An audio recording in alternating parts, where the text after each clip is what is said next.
విజయనగరం జిల్లా గజపతి నగరంలో అంగన్వాడీలు 8వ రోజు సమ్మెలో భాగంగా గజపతి నగరం పొరవీధిలో అంగన్వాడీలు భిక్షాటన చేపట్టారు. రాష్ట్ర ప్రభుత్వం మొండిగా వ్యవహరిస్తోందని అన్నారు. అలాగే తమ న్యాయమైన డిమాండ్లు పరిష్కారం చేయకుండా దొడ్డిదారిన సమ్మెను విచ్ఛిన్నం చేయడానికి సిద్ధపడుతున్నారని ఆరోపించారు. ఇచ్చిన హామీలు నెరవేర్చకుండా తమ పొట్టలు కొట్టడం అన్యాయమని తెలిపారు.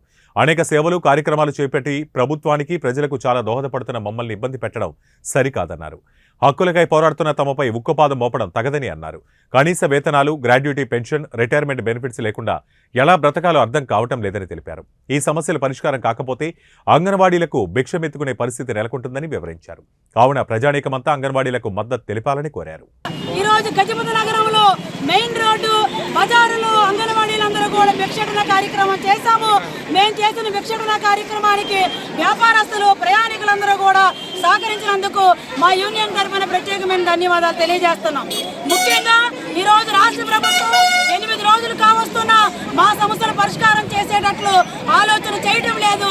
ఇంకోవైపు అన్ని డిపార్ట్మెంట్లతో ఈరోజు అంగన్వాడీ సెంటర్ నిర్వహణ చేయాలని చెప్పి చూస్తుంది. ఒక అంగన్వాడీ వర్కరు ఆయా ఉదయం 9 గంటల నుంచి 4 గంటల వరకు అంగన్వాడీ సెంటర్ నిర్వహణ చేసేది. కానీ ఈరోజు 4-5 డిపార్ట్మెంట్లు కలిసి ఈరోజు అంగన్వాడీ సెంటర్ని నిర్వహణ చేయలేకపోతున్నారు.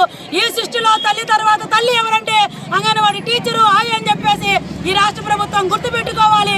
ఖచ్చితంగా మా సమస్యలు పరిష్కారం చేయాలని చెప్పేసి మీ ద్వారా విజ్ఞప్తి చేస్తున్నాం.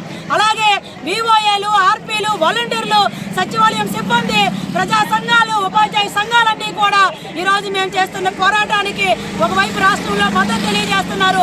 ఇంకోవైపు కిందనే వాళ్ళందరితో బెదిరించి భయపించి ఈరోజు పనిచేయించుకుంటున్నారు. మేము ఒకటే చెప్తున్నాం, ఈరోజు మిడ్ డే మీల్ వాళ్ళు కానీ, వివోఏలు కానీ, గ్రూప్ అధ్యక్ష కార్యదర్శులు కానీ మా తల్లులు, మా అక్క చెల్లెలు ఉన్నారు. కాబట్టి వాళ్ళకి మాకు తక్కువ పెట్టి సోద్యం చూస్తే మాత్రం ఊరుకునేది లేదు. వెంటనే ఇప్పటికైనా ప్రభుత్వం దిగొచ్చి మా సమస్యలు పరిష్కారం చేయాలని చెప్పేసి మీ ద్వారా కోరుతున్నాం. అలాగే ఈరోజు మధ్యాహ్నం భోజన కార్మికులు కానీ, వివోఏలు కానీ, ప్రతిభ అధ్యక్ష కార్యదర్శులు కానీ వాళ్ళు చెప్పిన పని చేయకపోతే సంక్షేమ పథకాలన్నీ కూడా కట్ చేస్తామని చెప్పి చెప్తున్నారు. ఇది దుర్మార్గమైంది. ప్రజల కొరకు, ప్రజల యొక్క పరిపాలన అని చెప్పి ఈరోజు ప్రజాప్రతినిధులందరూ గద్దెనెక్కారు. మీరు బెదిరించడం కాదు, జనాలు బెదిరించడం కాదు. మీకు దమ్ము ధైర్యం ఉంటే జగన్మోహన్ రెడ్డి గారికి చెప్పి అంగన్వాడీ సమస్యలు వెంటనే పరిష్కారం చేయాలని చెప్పేసి మీ ద్వారా విజ్ఞప్తి చేస్తున్నాం. బి లక్ష్మి, CITU జిల్లా ఉపాధ్యక్షులు.